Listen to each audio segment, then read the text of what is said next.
주일을 맞이하여 성부, 성자, 성령님의 은혜와 평강이 우리 교우분들 모두에게 함께 있기를 간절히 소망합니다. 또 왔습니다. 3월에 왔는데 5월 달에 이렇게 마지막 주에 5번째 주마다 오기로 약속을 했기 때문에 마치 크리스마스 예수님이 그렇게 하면 안 되죠? 네. 마치 여러분들을 보고 싶어서 이렇게 와서 말씀을 증거할 수 있는 또 기회를 주신 담임 목사님께 진심으로 감사드립니다. 여러분, 인간은 무엇이라고 생각할까요? 인간이라는 주는 독특한 표현이 있는데, 여러분, 인간답다라는 표현이 있습니다. 그 말을 들으면 어떤 마음을 가지게 됩니까? 아마도 우리 인간의 존엄성을 잃지 않고 타인을 배려하는 자의 이미지일 것입니다. 반면에 의구 인간아라는 이 표현이 있습니다. 의구 인간아라는 표현을 들으면 기분이 좋습니까? 별로 좋지 않지요. 인간이기를 포기한 자라고 아마 생각할지 모릅니다. 요즘 서점가의 그 베스트셀러의 진열대를 보면 눈에 이렇게 딱 들어오는 책들이 있습니다. 프리드리히 니체의 인간적인, 더 인간다운 그 내용을 바탕으로 쓴 책이 있는데, 바로 위버맨시라는 책이 있습니다. 위버맨시는 초인이라는 뜻을 가지고 있지요.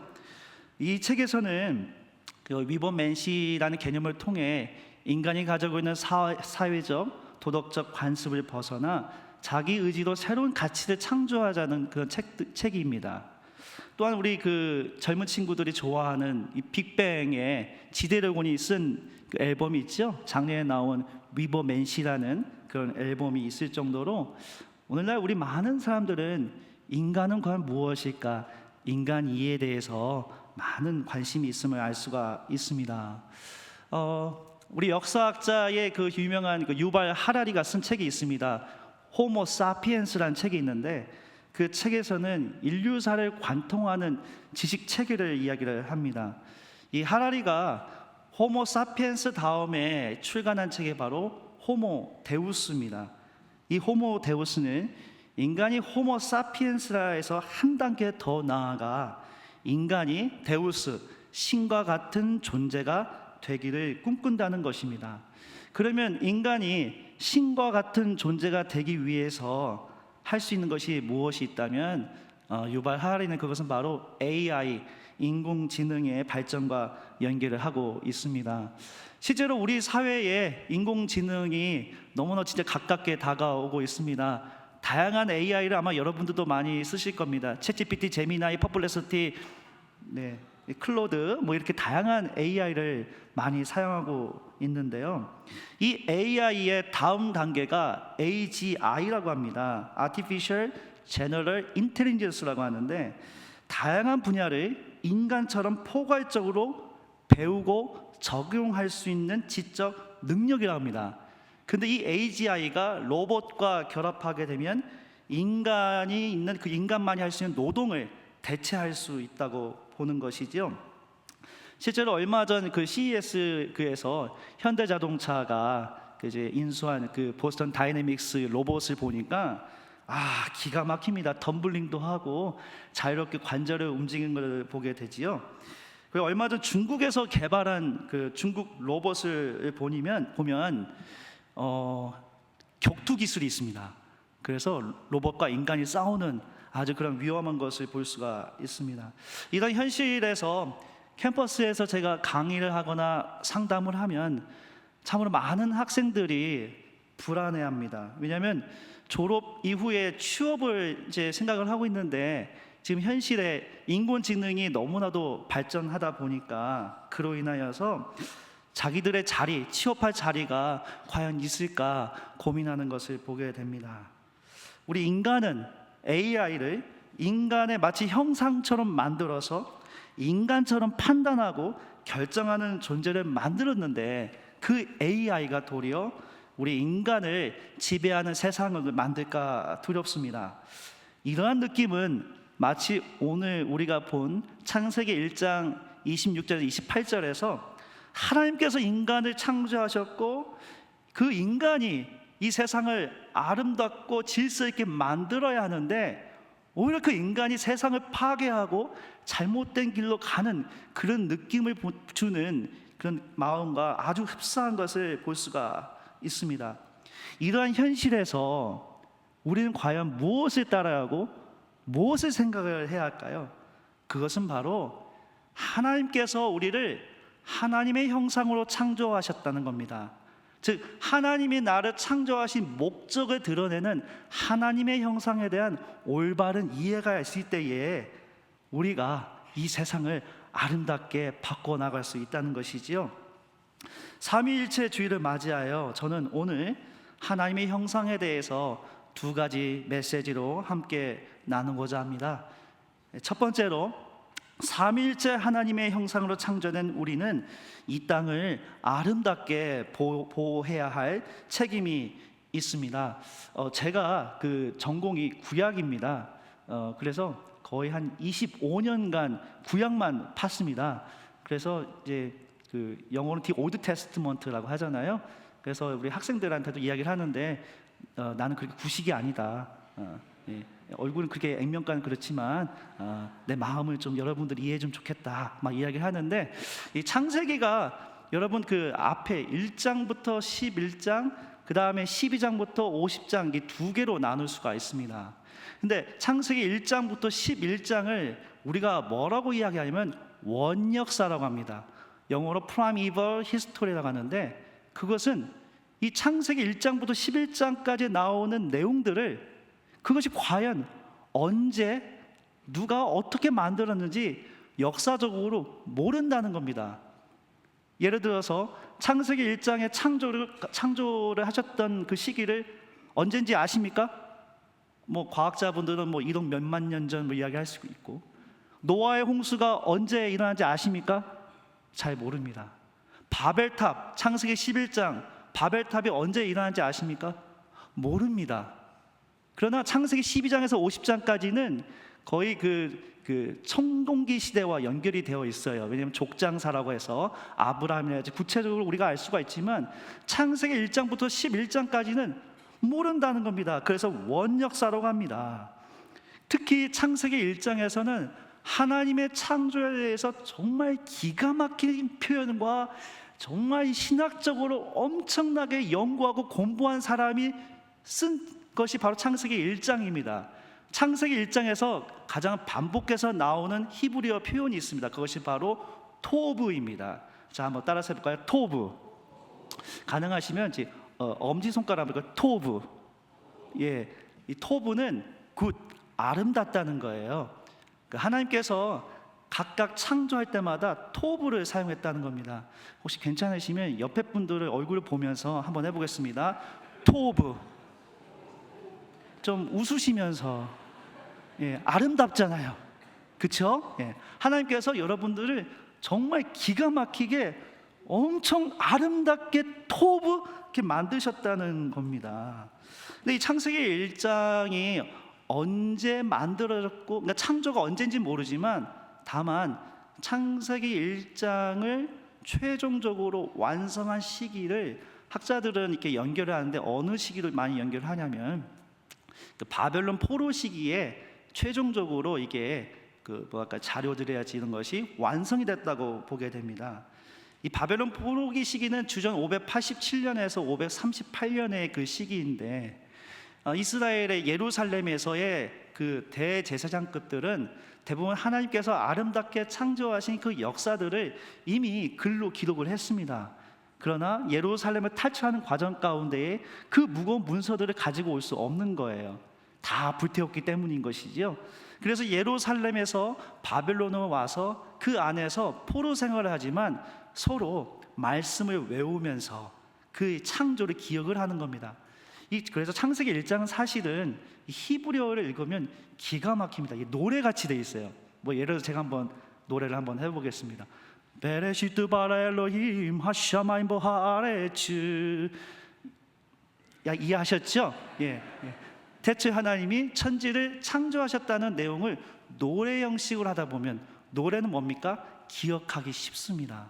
노래하면서 하나님의 창조가 정말 토브 좋다고 표현을 하는 겁니다. 그런데 바벨론에서의 유명한 창조 설화가 있습니다. 그것은 바로 에누마 엘리시라고 하고, 이 에누마 엘리시와 아트라스 서사시라고 하는데, 전부 다 신들이 전쟁을 해서 신들이 서로 싸워서 신들의 몸과 피를 지니겨서 인간을 만들었다는 겁니다. 인간은 신들이 노동을 하기 싫으니까 그 노동의 대체제로 바로 신들이 인간을 만들었다는 겁니다. 그런데 창세기 1장 26절을 보시면 하나님의 형상으로 인간을 만든 표현이 기가 막힙니다. 제가 읽겠습니다. 하나님이 말씀하시기를 우리가 우리의 형상을 따라서 우리의 모양대로 사람을 만들자.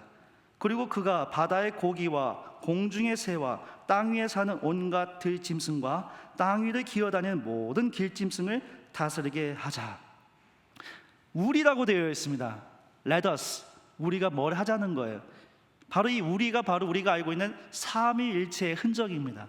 이 초대 교부를 비롯하여서 중세 신학자들은 1인칭 복수 형태인 우리라는 표현을 주목하였습니다. 하나님께서는 사람을 만드실 때 성부, 성자, 성령의 힘으로 만드신 겁니다. 그리고 나서 오늘의 설교의 제목입니다. 하나님의 형상입니다. 라틴어로는 이마고 데이라고 합니다. 하나님의 형상이라는 이마고 데이의 본래 히브리어는 젤렘 엘로힘입니다. 한번 같이, 오늘 많이 해서 죄송합니다. 제 전공이다 보니까 한번 따라서 해보세요. 젤렘 엘로힘. 젤렘이 바로 형상이라는 건데, 이 젤렘을 한 20세기 초까지는 많은 분들이 그냥 단순히 이미지로 번역을 했는데, 이거를 고대 근동학자들이 땅을 파다 보니까 여러 문서들이 나왔는데, 이 젤렘이 바로 이집트 왕이랄지 고대 근동의 왕들이 나는 신의 대리자, representative, 그런 표현으로 사용됐다는 거지요. 자, 그런데 26절은 왕으로 되어 있습니까? 아닙니다. 바로 여러분들을 하나님께서 하나님의 대리자로 아름답게 창조하셨다는 겁니다.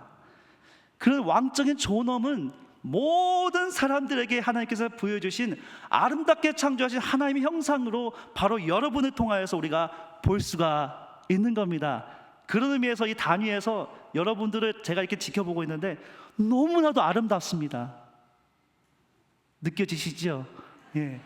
그런데 이 하나님께서 인간을 하나님의 형상으로 만드셨는데 그 다음 표현이 있습니다. 하나님의 모양으로 되어 있습니다.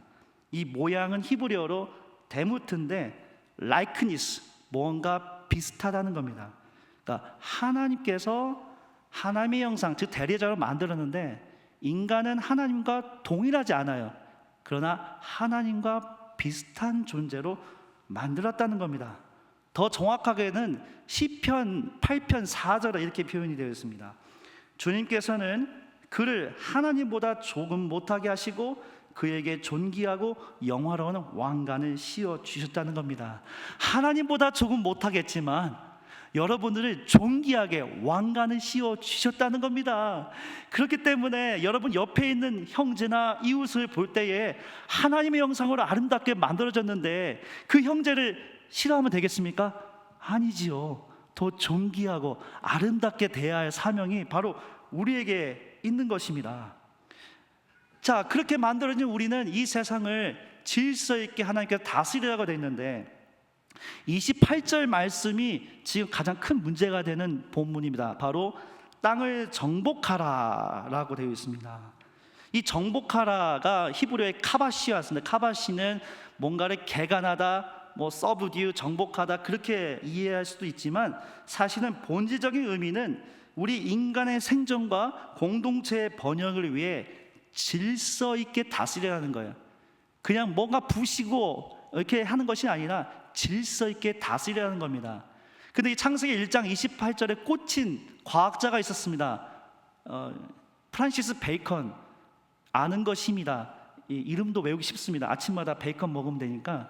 근데 이 사람의 큰 실수가 뭐냐면 자연에 대한 인간이 통제력을 해서 마음껏 과학적으로 이거를 분석하고 분해하고 내 마음대로 하자는 거예요. 그러나 하나님의 형상으로 만든 우리는 이 세상을 질서 있게 아름답게 관리하라는 그런 마음을 우리가 꼭 기억하면 좋겠습니다. 마지막으로 우리는 참 하나님의 형상이신 예수 그리스도를 따라 온전히 하나님의 형상을 회복시키는 사람으로 부름받았습니다. 우리가 구약만 읽으면 우리는 하나님의 형상을 지상에서 구체적으로 실천한 자에 대한 모델을 발견하기가 쉽지가 않습니다. 그러나 이 땅에서 진정한 하나님의 형상을 실천한 분이 계십니다. 누구이십니까? 바로 예수 그리스도이십니다. 골로새서 1장 15절 말씀입니다. 그 아들은 보이지 않는 하나님의 형상이시요 모든 피조물보다 먼저 나신 분이십니다. 예수 그리스도는 세상에서 버림받은 자들을 직접 찾아가셔서 하나님의 형상의 모습으로 그들에게 생명을 주시고 하나님의 형상으로 무너진 창조를 올바로 질서 있게 회복시켜 주신 분입니다. 아픈 자들이 있다면 그 아픈 자들을 찾아가 주셔서 그들의 병을 치유해 주시고 그들을 통해 하나님의 영광을 나타나게 해 주신 것입니다. 우리는 누구입니까? 바로 예수 그리스도를 따르는 그리스도인들입니다. 그런데 왜 우리는 우리 안에 역사하시는 하나님의 형상을 상실하게 되었을까요? 고린도후서 4장 4절 말씀입니다. 그들의 경우를 두고 말하면 이 세상의 신이 믿지 않는 자들의 마음을 어둡게 하여서 하나님의 형상이신 그리스도의 영광을 선포하는 복음의 빛을 보지 못하게 한 것입니다. 우리가 서로 이웃을 사랑을 해야 하는데 전쟁이 일어나고 증오하고 서로 싸우는 이유가 무엇입니까? 그것은 하나님의 형상으로 창조된 우리 안에 죄성이 다가오고 그 죄로 인하여서 우리 안에 하나님의 참된 영광이 가려졌기 때문입니다. 그래서 저는 사도 바울의 말씀이 참 마음에 옵니다. 내가 그리스도와 함께 십자가에 못 박혀 죽었나니 그런즉 이제는 내가 산 것이 아니요 오직 내 안에 그리스도께서 사신 것이라. 이제 내가 육체 가운데 사는 것은 나를 사랑하사 나를 위하여 자기 몸을 버리신 하나님의 아들을 믿는 믿음 안에서 사는 것이니라. 내 안에 역사하시는 하나님의 형상, 그것은 바로 내 안에 살아계신 예수 그리스도를 기억하면서 예수님처럼 하나님의 형상이 회복되어서 내 이웃에게 하나님의 질서를, 하나님의 회복을 선포하는 우리 모든 연세대학 교우분들이 계시기를 간절히 소망합니다. 그렇다면 이러한 예수 그리스도의 형상을 따라 선포하는 사명을 직접 우리에게 보여주신 분이 있다면 또 누구일까요? 저는 언더우드 선교사님이 참 그런 대표적인 예를 보여줬다고 생각을 합니다. 1885년 4월 5일 부활 아침 이 땅에, 이 조선에 와서 황무지 같은 이곳에 말씀의 씨앗을 뿌리고 열매를 맺었습니다. 그런데 언더우드 선교사는 초창기에 와서 재증원에서 일을 하다가 언더우드 선교사가 제일 무서운 건 피라고 하더라고요. 피를 무서워하니까 그래서 교육시설을 해야겠다. 언어 천재니까. 그래서 1886년도에 이 성서학당을 만들었습니다. 그것은 바로 고아원이었습니다. 부모를 잃고 홀로 된 아이들을 모아서 그 아이들에게 말씀을 양육하고 음식을 제공하고 집을 제공하는 그러한 아주 훌륭한 사역을 하셨는데요. 그 중에서 이 언더우드 선교사님의 사역 중에 등장한 인물이 있습니다. 바로 김규식이라는 부산에서 올라온 5살짜리 어린아이였습니다. 그는 부모가 제대로 챙겨주지 못하고 버려진 상황이었습니다. 홀로 있는 눈물 흘리면서 배고프니까 벽지를 뜯어서 벽지로 먹었다 하더라고요. 언더우드 선교사가 그를 찾아가서 그를 입양을 하고 그를 많이 이렇게 배려하고 정말 하나님의 형상으로 회복하고 하다 보니까 나중에는 이 김규식이 미국에 가서 미국의 프린스턴 대학교에서 영문학 석사를 받았습니다. 귀국 후에는 대한민국 임시정부에서 마치 외무부 장관처럼 아주 훌륭한 역할을 감당을 했던 것을 기억을 합니다. 김규식이 미국으로 유학할 때 언더우드 선교사가 유학 자금도 마련해 주었고 그를 통해 정말 쪼개지고 상처 입었던 김규식이 회복을 했고 하나님의 형상을 회복하는 것입니다. 교우 여러분, 우리는 성부 하나님께서 창조하신 아름다운 하나님의 형상입니다. 성자 예수 그리스도 안에서 참된 형상을 발견하고 성령 하나님 안에서 죄로 흐려진 형상을 회복해가는 사람들입니다. 우리 안에 죄된 이 속성에서 벗어나 이 땅을 온전히 회복시킬 사명은 바로 우리에게 있습니다. 예수 그리스도께서 하나님의 형상의 본을 보이는 것을 기억하며 우리 안에 있는 하나님의 사랑을 내 이웃과 이 자연에 보여주는 참된 믿음의 길을 걸어가는 우리 모두가 되기를 간절히 소망합니다.